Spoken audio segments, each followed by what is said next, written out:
If, like me, you're unlucky and you live in an area of the world where the trails are saturated most of the year around, then the best thing you can do is invest in some quality gear to keep yourself warm and dry and give yourself less excuses to bail on the ride. Leatt has just added a new model to their lineup, the 7.0 HydraDri waterproof shoe, and I've been putting it to the test and I've been quite enjoying it. Let me tell you why.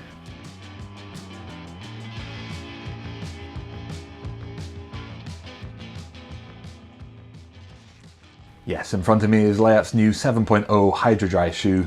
This is a flat pedal shoe designed to be all-weather friendly and keep the elements out while still giving you a breathable shoe that is also an excellent performer for aggressive mountain biking. Leatt's achieved this all-weather proofing by fitting the shoe with a high-top bootie using their HydraDri 10K waterproof, 10K breathable membrane, which gives you a nice, high-rise, protect your sock with waterproof material, but still crucially allow your feet to breathe and prevent them from getting overly hot when you're out pedaling. To secure this to your foot, on the inside they use a speed lace system, which lets you quickly get them dialed in and means you don't have to fumble about with tying a lace when you've got cold hands, which is particularly nice. And then around this, the bootie has got a waterproof zip that goes pretty much the full length of the shoe, and then a elastic sort of band around the top with a snap closure to let you get them nice and cinched up around the ankle and stop any water from working its way in through the top.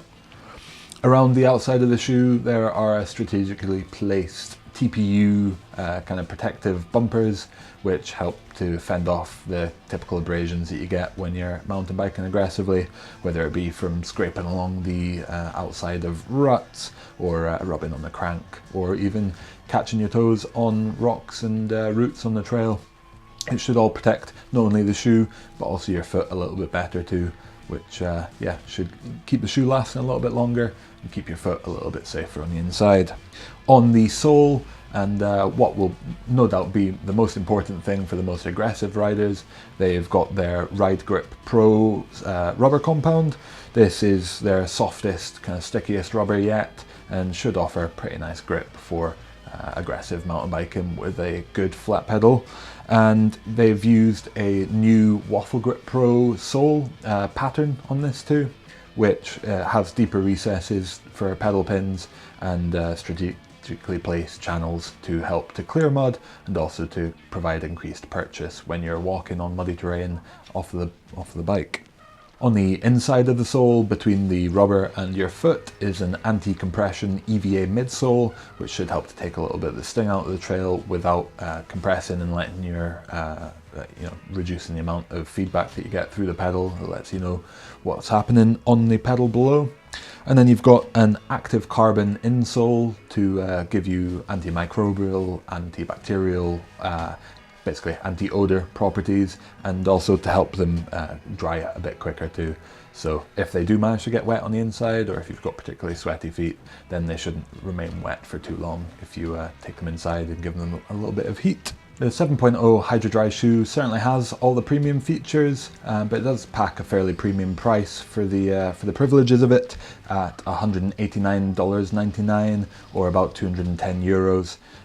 But certainly if it lasts long and performs well and keeps your feet warm and happy while you're out riding, then it might just be worthwhile investment. But we'll get onto that in the ride impressions next. It's safe to say that living where I do, the Tweed Valley in Scotland, where the trails have been wet since about September without really a break in that, it's been the ideal testing ground to put these shoes to the test and really give them a run for their money and see how kind of effective they are at keeping your feet warm and dry.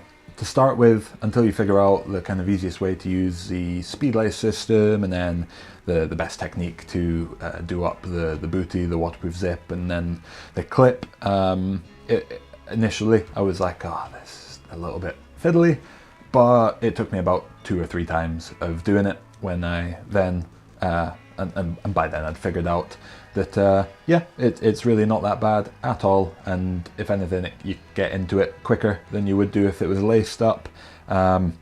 Certainly having to do the waterproof zip up is going to add an extra little step and an extra little bit of time, but then once it's done, and you shouldn't really need to go around kind of fishing in there to do anything else. What I did find is that the speed lace system is really effective, almost even more so than in the previous Leatt shoes that I've tested that use the system, and I think part of that is probably to do with the extra compression that the booty offers on top of that. It certainly stops them from ever having a notion of coming loose. You've also got a second tab on the halfway point of the speed lace that lets you snug up the kind of front of the shoe first, and then snug up the top of the kind of insole, the tongue second, and get everything feeling nice and snug and comfortable. Because that booty, it has a slight give to it, but it is quite tight, and the volume of the shoe is not massive inside. It keeps everything in place, and it means that you don't have to necessarily absolutely kind of cinch up the speed lace system super hard before you get the right kind of stability of the shoe on your foot, which is pretty nice. I never experienced any sort of foot pain using these for pretty long descents here in the Tweed Valley, and certainly I have been known to get foot pain on other shoes. So I think they're certainly a nice comfortable shoe with enough of a generous fit that most people shouldn't have a problem. What I would say is you're unlikely to get a particularly thick sock in there, but then the shoes themselves do offer a little bit of warmth, so potentially you don't need to do that. But if you are looking for the absolute kind of best super cold weather shoe, then you might be best placed looking elsewhere, because you won't be able to get a huge amount of insulation in there, and as we'll talk about next, they're not necessarily the absolutely best insulated shoes out there. Because they've got the HydraDri 10K membrane, they do breathe pretty well, so they keep the water out. I only got wet in them a couple of times, and that was when I was really going kind of bog bashing and walking through the absolute wettest rivers and bogs, and that did manage to get a little bit of water in the inside of them, but never to the point that they were swimming inside like I have done in some other shoes. But in terms of the breathability, they're quite impressive. Like on some 8-10 degrees Celsius, maybe, I don't actually know what that is, 50 degrees Fahrenheit, that's a total guess, rides, they were still comfortable, and I've definitely been known to get some hot feet in the past. So I think the breathability will allow you to ride these kind of well into spring and not face too many issues unless you're in a particularly hot part of the world. But what that also does is lets your feet kind of breathe and lose a little bit of heat. And I found that on the absolute coldest days, they would become, especially around the toe area, my feet would get a little bit cold. So if you're somebody who suffers from particularly bad circulation, or you live in a super cold part of the world, then potentially these won't be for you. Onto the sole, and I haven't actually ridden a Leatt flat pedal shoe before until now, and I'd heard mixed things about the grip on offer about some of the previous models. With these, with the right pedal, I faced no issues at all. It was only when I went onto pedals that perhaps didn't have the longest or most kind of piercing pins that I started to feel that they just weren't quite up to the sort of 510 level of grip. But I'd rank them a solid kind of 8.5 out of 10, 10 being like the grippiest 510 Impact Pro kind of super sticky rubber. And I found that the grip was quite consistent for most of the conditions up until it got super cold, and then it began to drop off at maybe around about -5 Celsius, which is certainly not conditions that many people are riding in often, and especially not riding kind of rugged enduro trails often, I wouldn't imagine.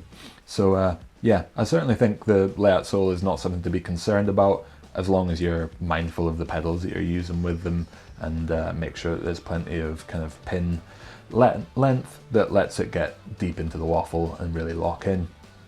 In terms of walking grip, they're pretty good. They're not the absolute best kind of hill climbing shoes I've ridden, but certainly not too much to complain about. And the grip on kind of wet rock as well was pretty damn good.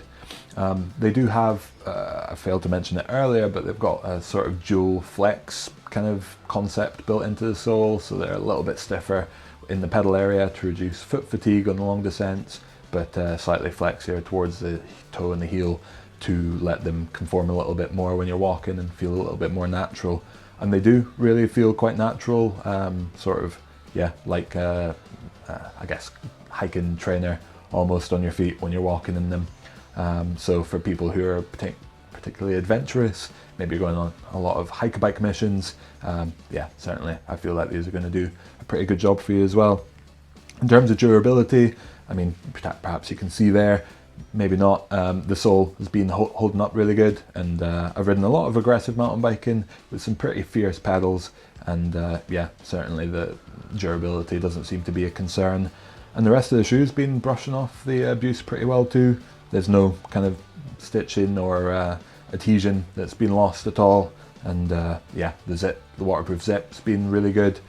Kept the water out the whole time, not got gritty or rough, and yeah, certainly putting my foot in them now feels much and such the same as it did when they were brand new.